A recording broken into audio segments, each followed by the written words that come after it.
tal amigos? Bienvenidos a una nueva edición del bloque de entrevistas del Reporte. Yo soy Sergio Alba y el día de hoy estamos con don Francisco Díez Canseco para hablar de un tema interesante que ha ocurrido recientemente, ¿no? Eh, Doctor, bienvenido al bloque de entrevistas del Reporte principalmente. Vamos a hablar de esto que ha sucedido, que nos ha llegado a la redacción del reporte esta noticia, lamentable noticia. Usted ha recibido agresiones por parte de grupos comunistas. Cuéntenos un poco de esto.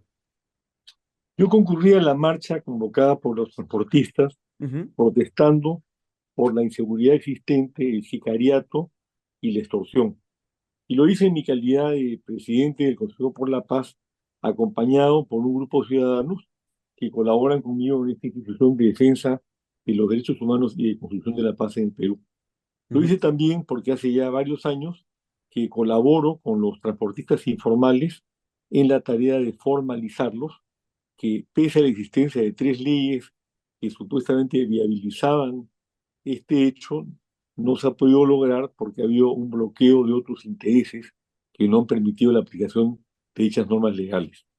Lo que ocurrió en el curso de la marcha en la que nosotros fuimos con una pancarta del Consejo por la Paz en la que reclamamos que hubiera paz en el Perú, es que ya cerca del Congreso, un grupito de unos 10 o 12 integrantes de Patria Roja que enarbolaban pancartas pidiendo la libertad de Pedro Castillo, Para variar, ¿no? primero empezó a insultarnos y luego empezaron a tirarnos agua, finalmente nos tiraron arroz chaufa y botellas de agua.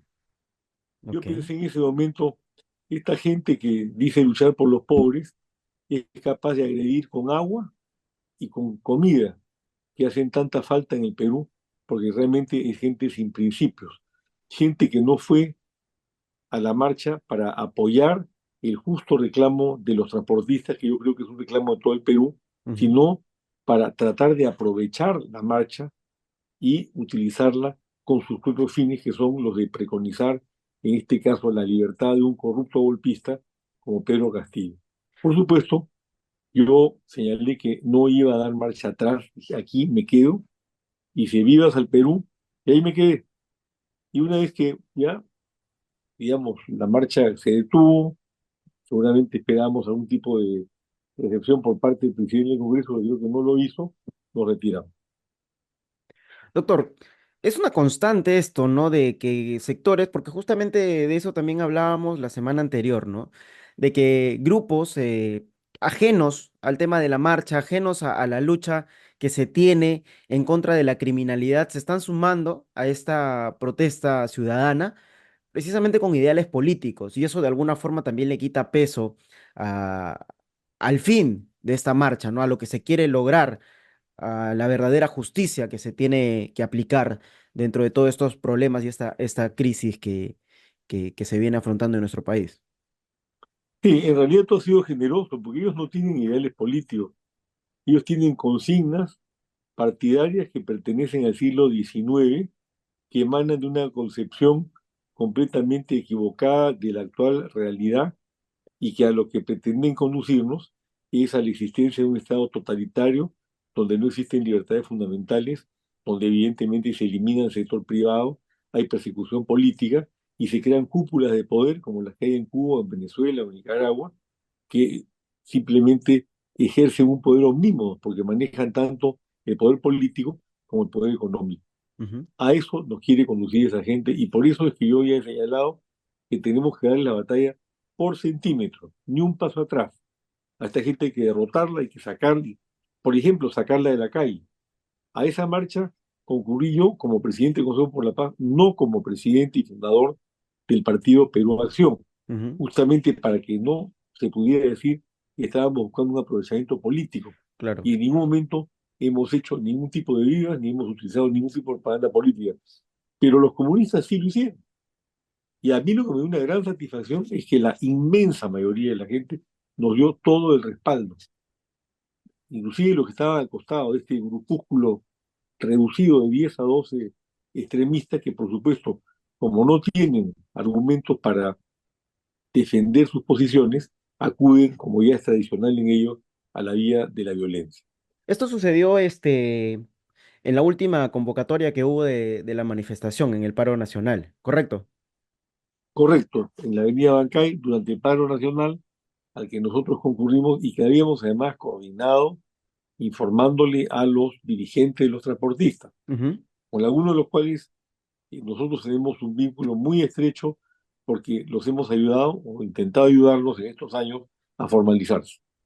Doctor, hablemos un poco de este tema del sentido de la marcha, ¿no? Todas las personas que tenemos sentido común y visión de la realidad, vemos que el país está inmerso en una circunstancia catastrófica con el tema de la inseguridad ciudadana. Lo que se pide es que hayan acciones para de alguna forma combatir este mal que viene afectando al país hace ya bastante tiempo. Pero hay grupos, como usted lo mencionaba, comunistas, valgan verdades, eh, que buscan politizar tanto la marcha pidiendo la renuncia de la presidenta Dina Boluarte y también el cierre del Congreso, que es algo que le quita sentido a toda la lucha y el esquema que se quiere lograr, creo yo. Yo soy partidario de que se convoque a elecciones generales adelantadas. Ujú, Considero que el gobierno de Boluarte ya ha demostrado su incapacidad para gobernar, su frivolidad para ejercer el mando y, por supuesto, la corrupción demostrada a través del caso de los famosos relojes Rolex. Y ujú, por otro lado, el Congreso está manejado por una cuatrinca de partidos que han tenido la osadía de elegir primero como presidente del Congreso al señor Soto, que tiene 56 denuncias penales, claro. luego a Salguana, que está tan estrechamente vinculado a la minería ilegal, que presentó tres proyectos de ley que hubieran legalizado la depredación de nuestros bosques amazónicos al servicio de los mineros ilegales, que son unos delincuentes. Ujú, Y finalmente ha nombrado como defensor del pueblo a un personaje que ha sido abogado nada menos que de un prófugo de la justicia como Vladimir Cerrón. Entonces, ¿qué podemos esperar de esa mayoría parlamentaria y del gobierno de Nuevo Olarte y no sé dónde está parada el manejo ujú, del Estado? La semana pasada, saliéndonos un poco de lo que tú acabas de mencionar, el ministro de Economía redujo el droga del 3 al 1% y 4 días después, por presión de los exportadores, ha tenido que dar marcha atrás y restituirlo como correspondía, porque droga existe en casi todos los países del mundo y no es un beneficio, sino es una forma de apoyar la exportación. Y este señor, porque consideró que de esa manera el Estado peruano se ahorraba 700 millones de soles, tomó una medida contraproducente que felizmente ha dado marcha atrás. ujú, Entonces, estas dimes y diretes, estos vaivenes, demuestran una vez más que no hay un gobierno, hay un desgobierno apoyado por un muy corrupto grupo de partidos políticos que están haciendo de las suyas, como lo han hecho con la ley 32.108 en el Congreso. ujú. A ver, hay algo importante con respecto al tema de la inseguridad ciudadana y es el accionar del Ministerio del Interior.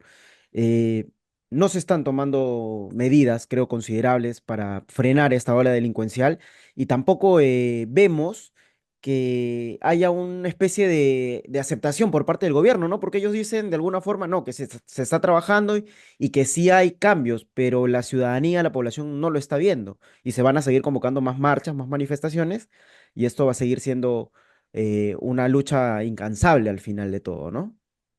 Mira, en el plan de gobierno de Perú Acción, denominado Mano de Hierro, Ujú, nosotros planteamos varias medidas concretas que se podrían tomar de inmediato.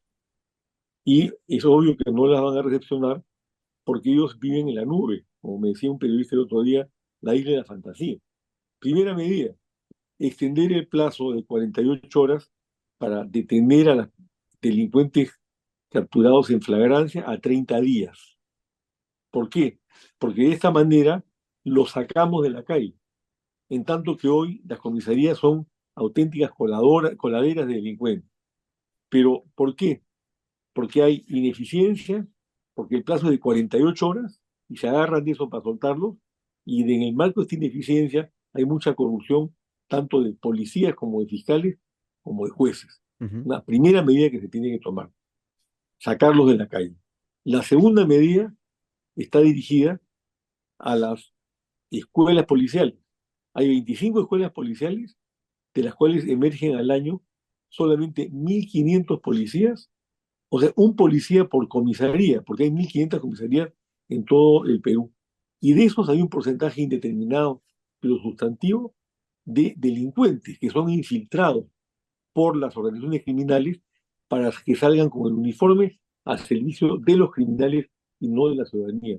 Se Ujú, tiene que depurar estas escuelas, preparar bien a los policías y procurar que haya un incremento de las promociones que están saliendo supuestamente para servir al país. El tercer elemento, que es muy importante, y que nadie lo toca, yo no veo que se hable de este tema, es el de la corrupción policial, de la corrupción en la fiscalía y de la corrupción en el Poder Judicial. Nosotros en Perú sí estamos planteando la necesidad de crear un organismo constitucional que sería un organismo de control externo, porque los controles internos de estas instituciones también están perforados por la corrupción. ujú, Este organismo denominado Consejo Nacional de Moral Pública está integrado por personas de intachable trayectoria, trayectoria que deberá ser verificada a través de los medios de comunicación y además refrendados por votación popular para que tengan absoluta autonomía y cuya primera misión va a ser votar a los corruptos. Porque es inimaginable pensar con toda la cantidad de leyes anticorrupción que tenemos, incluyendo esta comisión de alto nivel anticorrupción que preside el presidente de la República, que las leyes anticorrupción se puedan aplicar cuando el poder, el Estado está manejado por corruptos, ujú, porque esa es la situación actual. Un claro. cuarto elemento es fortalecer a las rondas vecinales. Nosotros hemos tenido un experimento muy interesante en Huacho, encabezado por un dirigente del partido, donde por erogación popular en determinado distrito se compraron máquinas de equipos de video, se puso una pequeña central de alarma y se avisaba a la policía o entre los propios vecinos apenas había visos de algún tipo de atentado o el ingreso de delincuentes.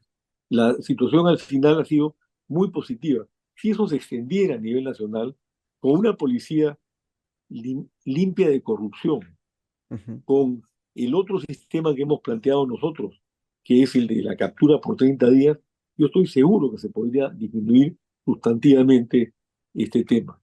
Quiero dar un ejemplo, si me permite, si no sé si me estoy extendiendo demasiado. Sígalo, En sígalo. una reunión que tuve en un centro comercial importante de un distrito de Lima, cuyo nombre prefiero omitir Ujú. por razones de seguridad, los comerciantes me dijeron que le pagaban cupo al tren de Aragua. No es ninguno de esos distritos que tienen hoy día Que están en estado de emergencia. agencia. Ujú, No, es inimaginable dónde esto ocurrió. Y cuando le dije, ¿y por qué no denuncian ustedes a la policía? Me dijeron, porque los recaudadores son los policías. En eso estamos.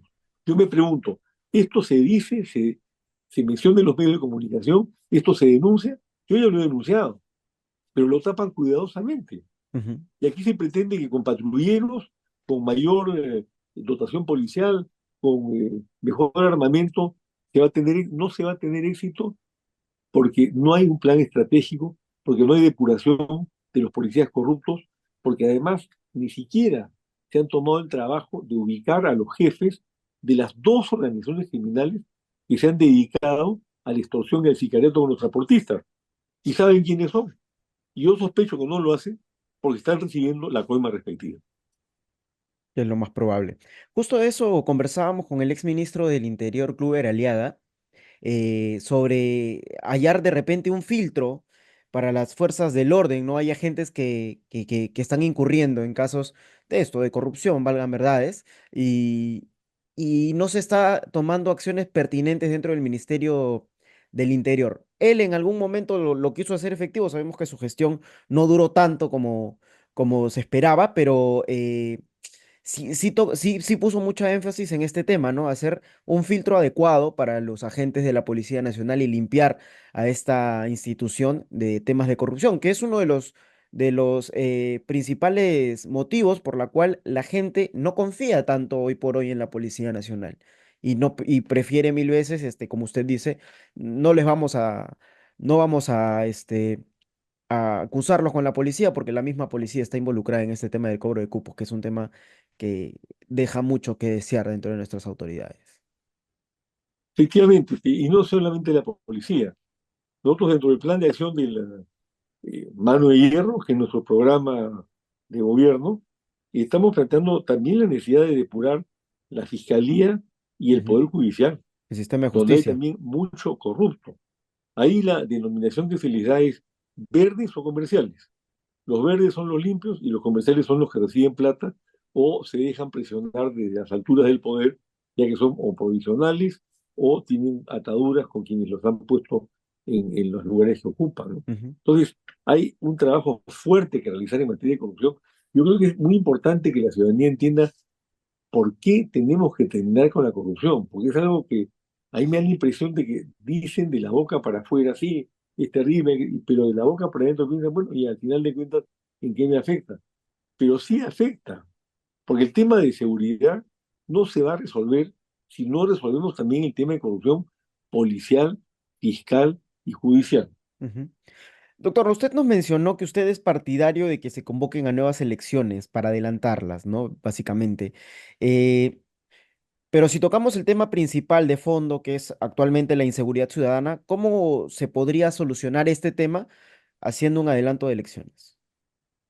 Bueno, por lo pronto, si nosotros ganamos las elecciones Ujú, en Perú Acción, al día siguiente estamos planteando la aprobación de la creación del Consejo Nacional de Moral Pública. Ese mismo día estamos planteando también la modificación constitucional para extender el plazo de detención de los delincuentes capturados en flagrancia de 48 horas a 30 días. Ese mismo día tenemos ya un plan estratégico diseñado para que la policía, que es urgente hacerlo, depure a los malos policías y se depure a los alumnos que han sido infiltrados por las organizaciones criminales. Ese mismo día echamos a caminar el plan para dotar de videos y capacitación a las rondas vecinales a nivel nacional. Claro que ese mismo día haremos todo esto y va a demorar un tiempo que todo se ponga a caminar, ¿no es cierto?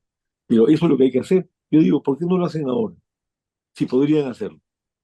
Nosotros sí lo vamos a hacer, ujú. pero lo que yo veo es un desgobierno, además con una característica que otros gobiernos corruptos no han tenido, sumamente frívolo.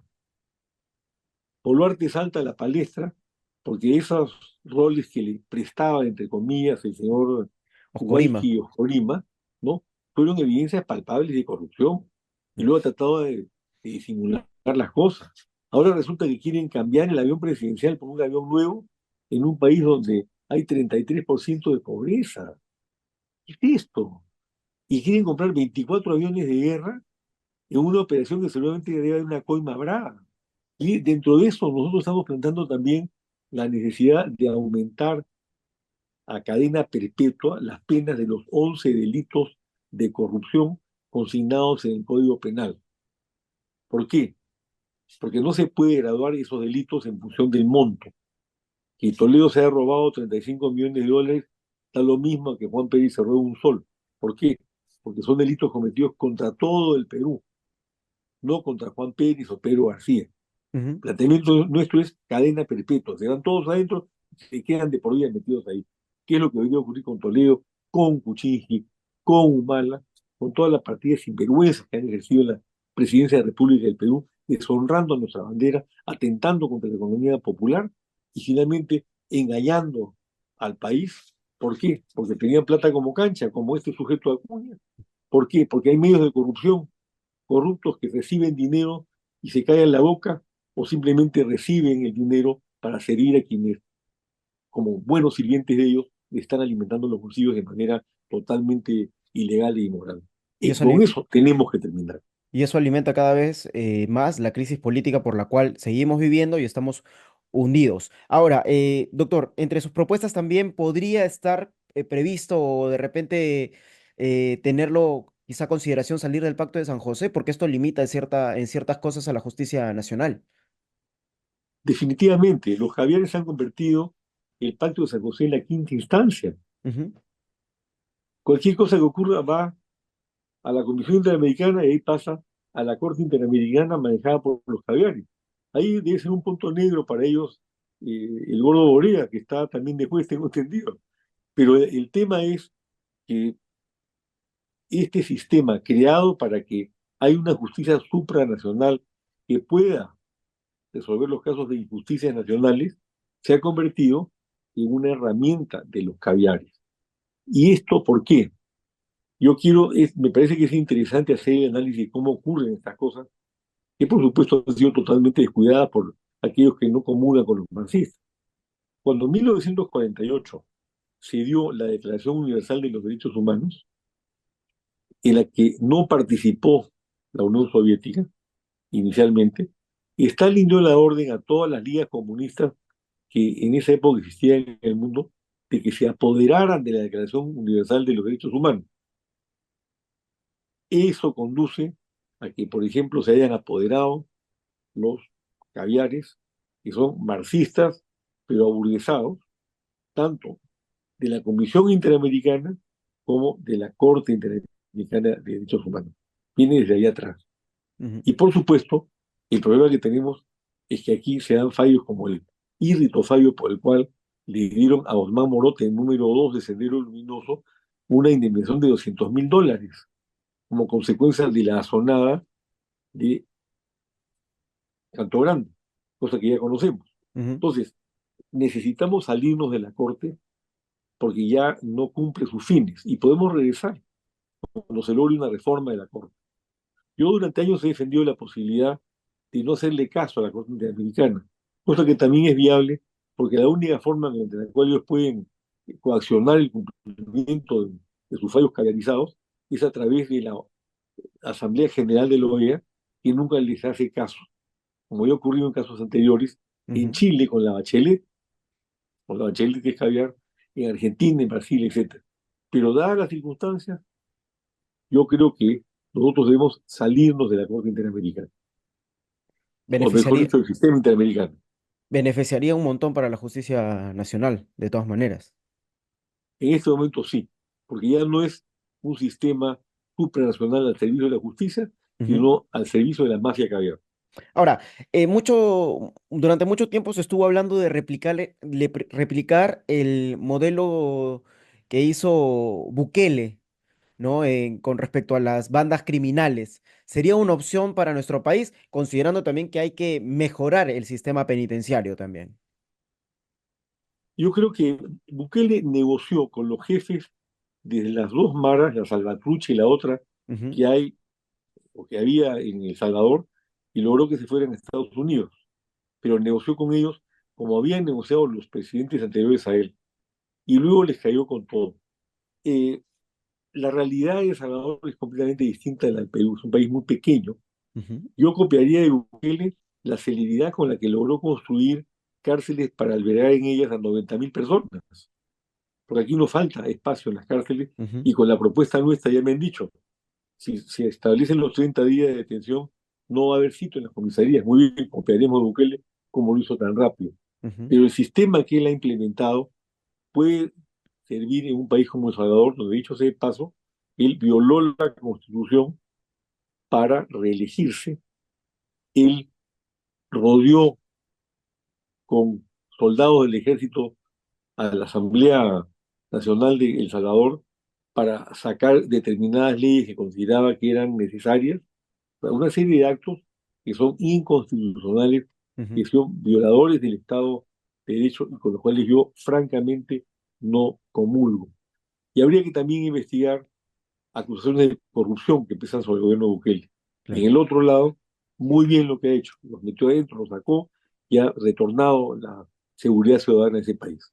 Ahora, también hay que recordar que en el Perú no existen cárceles de máxima seguridad, ¿no? Y si las hay, entonces nos falta mejorar muchísimo el sistema penitenciario en nuestro país, porque hemos visto una de las cárceles que supuestamente es de máxima seguridad es el penal del Lurigancho, pero vemos que ahí eh, aún tienen beneficios algunos presidiarios, que es algo que también hay que corregir en el país. Por supuesto, los taitas en ese penal como en otros son los que manejan los penales. Ujú. Y hay mucha corrupción, como en las otras instituciones. Ahí corre la coima brava. Tú sabes, por ejemplo, a propósito de coima, denominada cohecho pasivo en el Código Penal, la pena es de 5 años. O sea, si por ejemplo el Congreso acogiera la denuncia que Villena le hizo a Boluarte, por cohecho pasivo, que es el lenguaje técnico para el coima, Ujú. tendría 5 años de cárcel y 2 años con el 2 por 1. Entonces es un paseo. Y en los penales, o los penales están manejados por los delincuentes. Por ejemplo, cuando se cortó el acceso a celulares, ¿qué ocurrió en el penal en el Castro Castro? Que los vecinos se quejaron que también a ellos le estaban cortando el acceso. Y luego se ha detectado que la mitad de las casas pertenecían a los propios delincuentes. ¿Y se ha hecho algo sobre la materia? Porque hay todo el tiempo requisas y regresan los celulares, porque corre mucha coima ahí. Eso también tenemos que... Y volvemos al problema central, que es el de la corrupción. Claro. Mientras no se ataque a fondo la corrupción, todo esto va a continuar. Por más que hagas más penales, le pongas 700 esquemas de seguridad, seguirá habiendo una preponderancia y un mando de los jefes mafiosos que están ahí adentro respecto a la gente que tiene afuera, como ocurre hasta ahora, ¿no? Es, eh, Va a sonar metafórico esto, ¿no? Pero la corrupción en nuestro país es el padre de todos los males. ¿Es correcto? Totalmente de acuerdo contigo. Y por eso nosotros somos y seremos implacables en la lucha contra la corrupción. No Ujú, puede ser que un país como el nuestro, donde se roban 25.000 millones de soles al año, los viejitos de pensión 65 reciban 175 soles mensuales, cuando el INEI señala que por lo menos deberían recibir 447 para sobrevivir. No puede ser que un país donde se quedan sentados en el Banco de la Nación 18.000 millones de soles al año del presupuesto de inversión pública, tengas 2 millones de niños con anemia, que es un mal incurable conforme se van desarrollando. ujú, No puede ser que un país en donde se pierden otros 18.000 millones por obras públicas mal ejecutadas al año, tengas un tercio de la población con problemas mentales y solamente un 20% se les atiende. No puede ser que en un país donde tienes todas estas gravísimas deficiencias y tanto dinero que se roban los productos todos los años, ¿no? Tengas tú este cúmulo de cosas sumado al hecho de que hay 2,5 millones de ninis, de jóvenes de 15 a 20 años, que no tienen trabajo y que tampoco estudian. Con lo cual es obvio que se desarrolla una vocación o se puede desarrollar una vocación delincuencial frente al horizonte que se les presenta, que es la nada. Eso es lo que estamos viviendo. Y frente a eso, yo lo que veo, lamentablemente, es cero acción del gobierno y en el Congreso se han dedicado a sacar leyes como la 32-108, que ya he visto que ahora están modificándola, ujú. porque ya se abrió el ojo a cuál es el sentido real de esa ley, u otras leyes que han sacado para cubrirse los flancos delictivos que tiene una buena proporción de los congresistas que hoy están manejando el poder.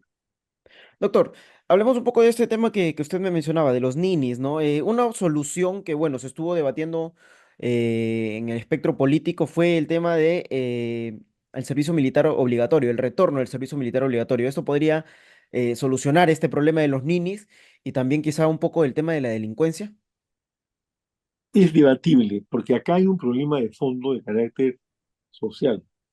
Tú los levas, como ocurría antes, Ujú, y qué instrucción van a recibir en la Fuerza Armada, cómo los van a preparar, qué clima hay cuando tú estás caminando por la calle y de repente pasa un camión y tienes 18 años, te levanta y te lleva y ahí te quedaste en el cuartel.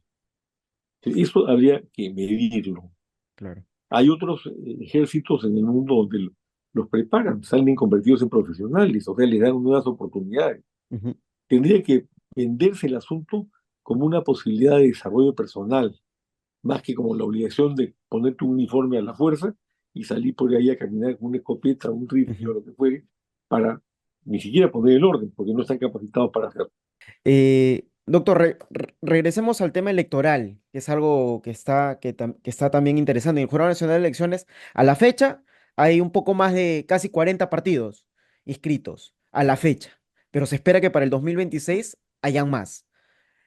¿Cómo ve usted este panorama de cara a las elecciones? Igual, para un adelanto de elecciones también es un tanto catastrófico, ¿no? Pero de cara a las elecciones del 2026, ¿cómo avisora este tema usted? Bueno, para comenzar, en el Perú, históricamente, las elecciones no se radicalizan, pero sí se polarizan. O sea, el 5%, la famosa valla, la van a pasar muy pocos partidos. Y de ahí emergerán dos que tienen la primera votación con la segunda votación y van a la pelea final. El problema va a ser básicamente en la cédula de votación, que los votantes van a tener que buscar con lupa el partido por el cual quieren votar. El problema va a ser que en un país donde, según los encuestadores, que además, mira, hay cada encuestador más bamba que el otro, la gente decide su voto en un 30% en la cola que hace para ir a votar. Entonces, ¿cómo van a escoger entre 40, no? Es lo que yo me estoy preguntando. Si antes tenían que escoger entre 10 o 12, ahora entre 40 va a ser bravo. Pero yo creo que este número se va a reducir básicamente porque van a hacer alianzas cuando se vayan dando cuenta que no caminan. Y cuando esto ocurra, se va a poner en evidencia también otra cosa, que lo que hay en el Perú es una epidemia, así como el COVID, llamada presidencialitis.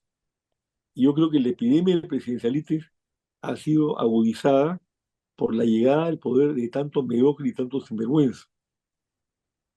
Porque claro, tú dices, si Pedro Castillo ha sido presidente de Perú, si Toledo, que es un ladrón, ha llegado a la presidencia, yo, ¿por qué no? Y como aquí hay mucha gente que le gusta la idea de figuretismo y sobre todo lo que ocurrió en los últimos 40 años, que ha convertido al Estado en un botín, como lo estamos viendo por la presencia de tantos sinvergüenza en la política peruana, que entran a la curul o entran a Palacio de Gobierno a robar decididamente. ¿Por qué? Porque han sido 40 años de robos, 40 años de corrupción y ciertamente 40 años de impunidad. Ujú. Toledo 6 años en Estados Unidos y recién lo traen extraditado y recién lo condenan. Kuczynski está en su casa, hasta ahora. Los Humala. Toledo y Kuczynski, pero sumemos a Humala. Humala quiere ser presidente de Perú de nuevo. ¿En qué estamos? Y García se suicidó. Entonces, la impunidad, que es la vieja compañera de la corrupción, tiene también el mismo nivel, la misma graduación que la corrupción en el Perú, y con eso también tenemos que terminar. Pero la consecuencia es 40 partidos políticos, X cantidad. Pensemos en los presidentes regionales. Los que se fueron, antes de estos, se fueron a su casa con 557 denuncias penales. En los últimos 20 años han emergido de las elecciones municipales 96% de corruptos, en promedio. Entonces, el Estado es un botín para ellos, por eso hacen política, y dentro de ese contexto, claro, con los personajes que han ejercido la presidencia de la República, muchos de ellos sienten, bueno, yo también puedo ser presidente, ¿no? Y Ujú. si soy presidente, me la llevo como Toledo. Eso es lo que está pasando. Ahora, en las encuestas, quienes figuran principalmente en la parte superior son, bueno, Keiko Fujimori, como ya es de costumbre, y algo que podría ser peligroso para nuestro país y un detonante para la patria y para la estabilidad que frágilmente todavía la mantenemos, Antauro Humala, que también preocupa bastante. Mira, esa encuesta de Ipsos, yo no le creo, ¿no? La publica la señorita o la señora Valenzuela, es esposa del dueño de Ipsos, ¿no es cierto? O sea, de Alfredo Torres creo que se llama. Ujú, Y hay otras encuestas, por ejemplo, en las que yo aparezco con 3 4%. En esta encuesta, por supuesto, yo ya sé cómo se manipulan las cosas, 5 para arriba y 5 para abajo, le ponen a Humala un porcentaje que no tiene en ninguna parte, porque lo que quieren es polarizar la elección entre Fujimori y Humala. Hay que unificar a la derecha para que no entre la izquierda. Y nos vamos a unificar, yo no me considero de la derecha tampoco, yo soy de centro, se van a unificar los de derecha para que para un gobierno de Fujimori, un gobierno que tuvo grandes éxitos en la materia de lucha contra el terrorismo y en la estabilización de una economía que dejó quebrada a Alan García, pero que no redujo la pobreza en un punto durante 10 años y que arrojó un tremendo déficit y balance de corrupción con Montesinos a la cabeza. ujú. ¿Eso es lo que queremos? Yo no creo que eso sea lo que necesita el Perú. Y por otro lado, claro, ¿cómo unificas en torno a Fujimori? Encabeza las encuestas, es la candidata ideal y la amenaza es Humala. Si no es ella, caemos en manos de Humala. Eso es mentira. Yo estoy recorriendo el Perú palmo a palmo y puedo percibir que lo que pasa con Humala es lo que vi el otro día en la marcha. Ujú. Grupitos pequeños, actuantes, fanáticos, pero no reúne ni podría reunir grandes masas, porque la gente también se hartó de los comunistas a nivel nacional después de Pedro Castillo. Hay Es que verdad. trabajar en una plataforma como la que estamos haciendo nosotros en Perú Acción, de cambio el Perú, de una revolución real, respetando el sector privado, promoviendo a las pymes y a las MIPES, respetando que no haya monopolios en el Perú, tal como lo establece la Constitución del 93, Ujú. y dictando un poco de cátedra para que el votante esté bien informado y decida libremente. No lo que ocurre hoy, que le quieren vender, ¿no es cierto?, falsos profetas o falsas profetas con el objeto de seguir sirviendo determinados intereses económicos que tanto daño le han hecho al Perú. Ahora, me llamó la atención algo que usted mencionó y que es cierto, vale recalcar, que es la polarización de las elecciones.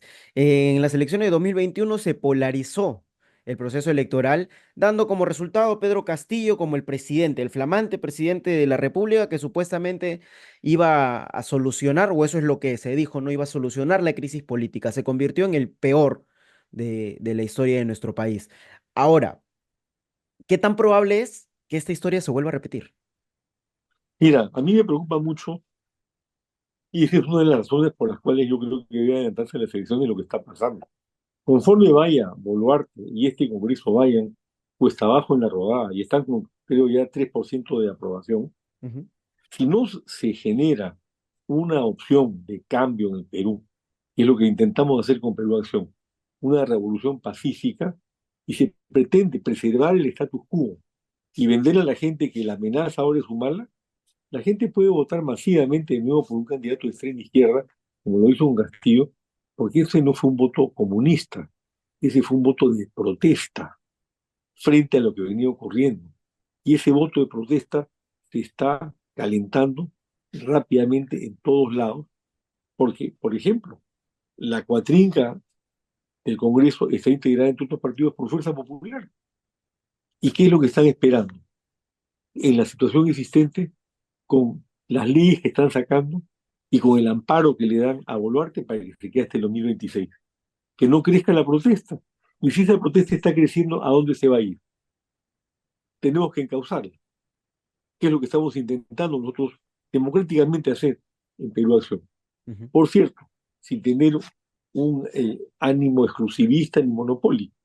Ojalá se pueda hacer una gran alianza de quienes creemos en la democracia, creemos en una revolución pacífica y consideramos que ya es hora de que el Perú salga adelante, ¿no? Ujú. Podría considerar la idea junto con el señor Fernando Sillonis, que es uno de los que ha impulsado este tema de las alianzas. Bueno, Fernando ahora se ha convertido en militante del Partido Popular Cristiano, tengo entendido, Sí. conjuntamente con Añaños eh, Claro, pero y con Añaños Valdés, me dejó el parece. espectro, dejó de, ya bueno, ya no quiere postular a la presidencia. Se supone que se iba a armar un frente de alianzas con el señor Sillonis, pero bueno, hasta el momento no se ha vuelto a hablar del tema, pero ya que usted lo toca. Y la pregunta va para eso, ¿no? Si usted consideraría también unirse junto al señor Sillonis y tal vez por ahí Carlos Añaños y los demás que estarían metidos Mire, yo no descarto, nosotros no descartamos ningún tipo de alianza programática Ujú.